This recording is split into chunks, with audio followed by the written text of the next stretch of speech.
कक्षा 10वीं के सभी विद्यार्थियों, होने वाली बल्ले बल्ले। वादा आपसे किया है कि आपको 5 फरवरी के दिन टॉपर बनाऊंगा।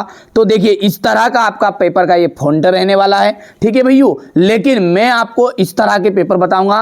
देखिए पहले 1 सेकेंड सुन लीजिए, आप चाहे वीडियो को छोड़ के चले जाइएगा। यदि वास्तव में इन बच्चों की तरह परसेंटेज बनानी है तो आपको आम खाना है, गुटली से कोई काम नहीं है। यानी कि शाब्दिक अर्थों में समझ जाइए। पेपर का फॉन्ट में किसी तरह का भी बताऊं, पेपर एग्जाम में आएगा, 100% इसमें से प्रश्न फंसेंगे बहुत ही ज्यादा। ये मोस्ट इंपोर्टेंट मैं बता रहा हूं, क्योंकि मैं हर साल 10वीं पढ़ाता हूं बच्चों। आपको पहली बार ऐसा लग रहा हो, बहकाव में मत आओ। हर कहीं पर ये हर कोई लोग आपको इस तरह के पेपर दे रहे हैं और वो बेवकूफ बना रहे हैं, ठीक है। आपको लगता है वास्तव में और विश्वास है कि हाँ अपने को वास्तव में लायक है और पढ़ेंगे अच्छे, मेहनत करके पास होंगे, तो इस वीडियो को जरूर आप आगे अब देखिएगा, ठीक है। यहां से देखिए, बाल गोविंद भगत क्या काम करते थे? खेती बाड़ी का काम करते थे।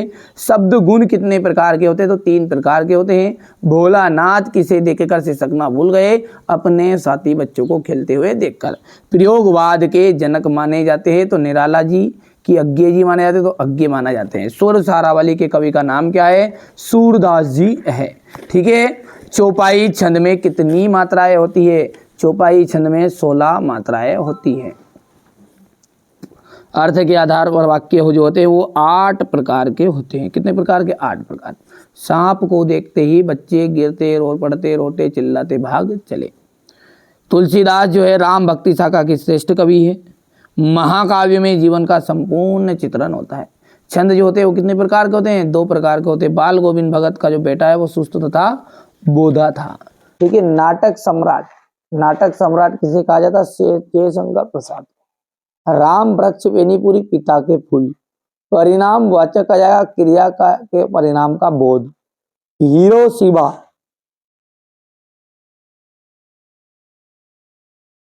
रेलगाड़ी पर लिखा हुआ, ठीक है।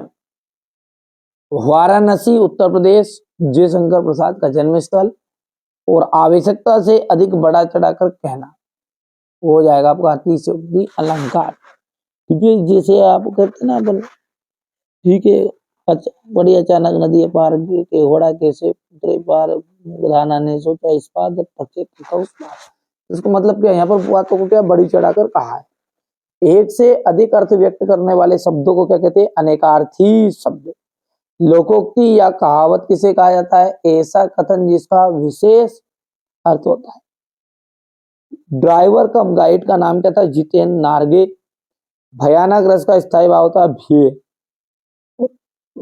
हजारी प्रसाद द्विवेदी किस युग के लेखक हैं? तो वो है छायावाद के लेखक। सत्य और असत्य। राम पढ़ता है, प्रश्नवाचक है, असत्य। सारे देश की आस्थाएं और अंधविश्वास एक से नहीं है। हिरोशिमा,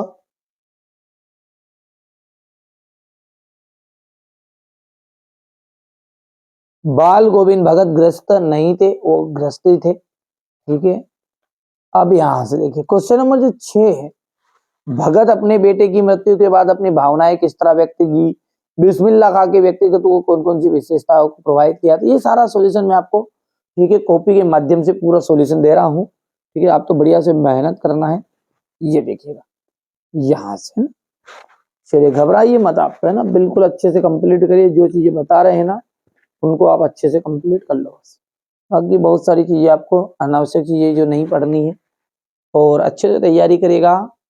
अब की बार 90 पार, जिस बच्चे को वास्तव में नंबर चाहिए 90 से ऊपर, मेरी जवाबदारी है ना कि 75 नंबर का आपका पेपर रहेगा, 25 आपके प्रैक्टिकल है, ठीक है। तो आप घबराइए मत, 90 के पार अपन लगाएंगे। बाल गोविंद भगत अपने बेटे के शव को सफेद फूलों से कपड़े से ढक दिया, उस पर फूल तुलसी दल बिखरे दी, स्वयं वो उनके पास आसन जमाकर गाने बैठ गए, ठीक है, गाने बैठ गए।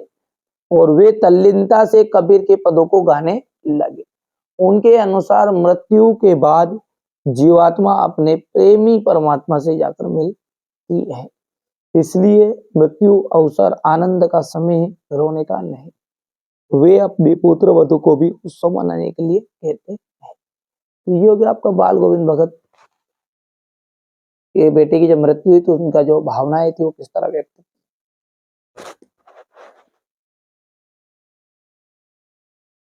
क्वेश्चन नंबर आपका जो 6 का अथवा है, बिस्मिल्लाह खां के व्यक्तिगत की विशेषता है।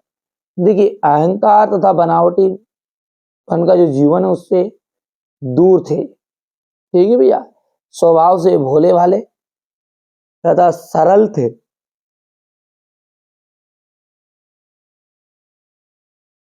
सादा जीवन जीते थे ये, ठीक है। यहाँ पर थोड़ा सा मिस्टेक कर दिया है बच्चों ने लिखने में। ये क्या जाएगा आपका सादा जीवन, सादा जीवन नहीं है ये ना, कैसा है सादा जीवन, तो ये बड़ा की मात्रा है,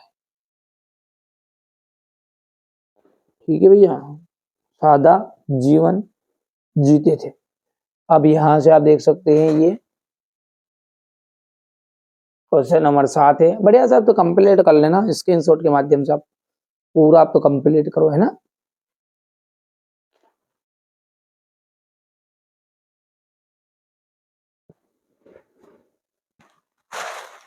हो गया इतना, पढ़ोगे जिसमें याद हो जाएगा, है ना। बहुत सारी चीजें ऐसा है। अब क्वेश्चन नंबर जो 8 है उसमें आपका है, ठीक है, लेखक परिचय। पहले यहाँ से स्क्रीनशॉट ले लेना है आपको। ये अपने एमपी बोर्ड में यहाँ से आता है रचनाओं से, ठीक है। इसके बाद में ये आपकी भाषा से लिया जाएगी,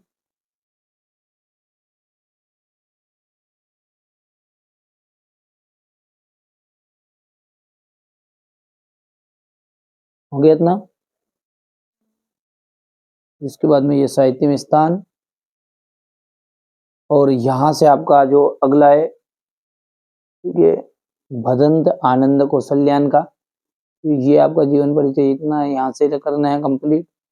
रचनाएं ये रही, जो भूल न सका, कहा क्या देखा, ठीक है, यदि बाबा ना होते, रेलगाड़ी की टिकट, बहाने बाजी, ठीक है। तो ये आपकी भाषा शैली हो गई यहाँ से, और ये शैली,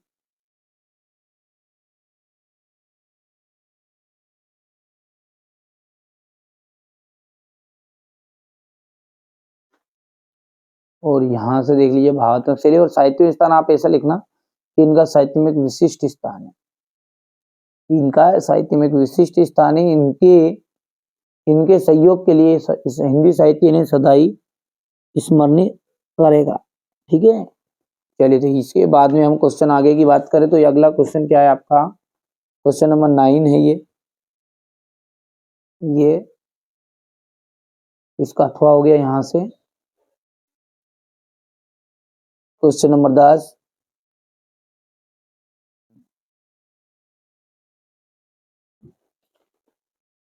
ये अथवा हो गया यहाँ से। ये क्वेश्चन नंबर 11 हो गया, और ये आपका क्वेश्चन नंबर 11 का अथवा।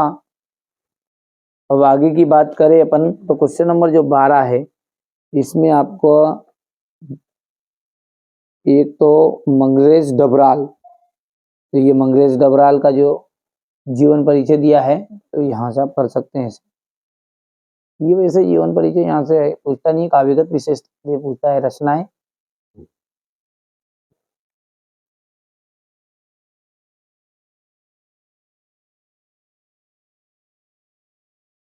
कला पक्ष हो गया,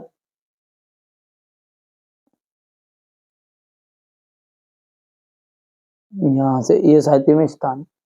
और मंगरेश डबराल के बाद में एक और है इसका सूर्यकांत त्रिपाठी निराला, ये सूर्यकांत त्रिपाठी निराला हो गया, यहाँ से हो गया। ये इनकी रचनाएं हो गई,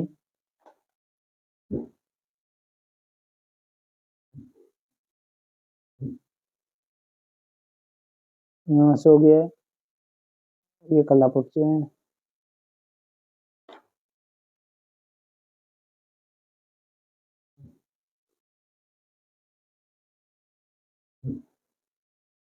ये साहित्य में स्थान हो गया। क्वेश्चन नंबर 12 के बाद में हम आगे की बात करें तो क्वेश्चन नंबर आपका ये अगला है, क्वेश्चन नंबर 13, लक्ष्मण द्वारा वीर योद्धा के संबंध में बताई गई 2 विशेषताएं लिखिए। तो वीर कभी भी अपनी वीरता का वर्णन नहीं करते, ठीक है, अपने ऊपर अभिमान नहीं करते, वीर योद्धा, विनम्र और धैर्यवान तथा गंभीर होते हैं।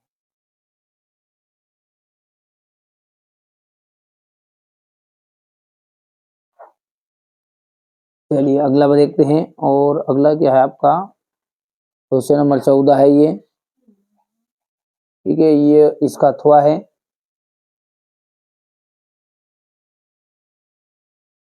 यहाँ से देख लीजिए, तो पाठ्य मुक्तक और गेय मुक्तक में अंतर है अगला। ठीक है, ये आप यहाँ से बढ़िया से कंप्लीट करना है आपको। ठीक है, बहुत सारी चीजें क्या है यहाँ पर थोड़ा सा बच्चे ने छोड़ दी, तो जहाँ पर जो नोट से मिल रहे हैं वहां से कंप्लीट करा रहा हूँ।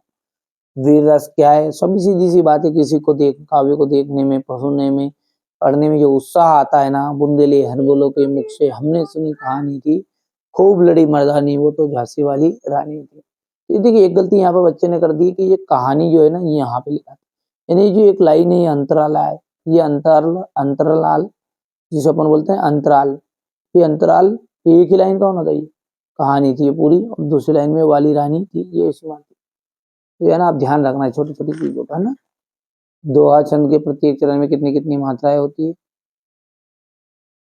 उदाहरण की बात करें तो दोहा का कोई कैसा देख देना, श्री गुरु चरण सरोज रंजन।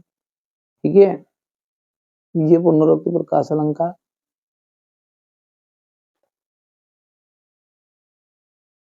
अगला आपका कहानी और उपन्यास में अंतर, थोड़ा सा बड़ा लिखना है, यहाँ पर बच्चों ने 2 लिख दिया, जैसे सर्च करोगे तो कंप्लीट कर मिल जाएगा ना। तो ये एकांकी किसे कहते हैं, 2 एकांकीकारों के नाम और उनकी रचनाएं।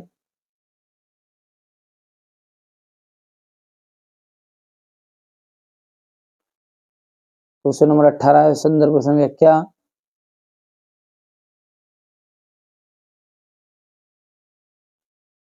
इसके बाद में ये अथवा जाएगा। अच्छा, क्वेश्चन नंबर 18 से आपको पहले एक बार स्क्रीनशॉट दे दूं, है ना।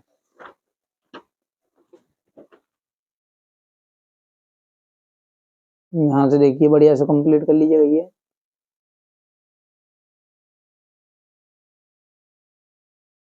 हो गया। इसके बाद में ये हो गया भैया। तो ये अपन ने मेरे आपका क्वेश्चन 18 से बता दिया, स्क्रीनशॉट दे दिया है, यहाँ से करना है ना, ये यहाँ से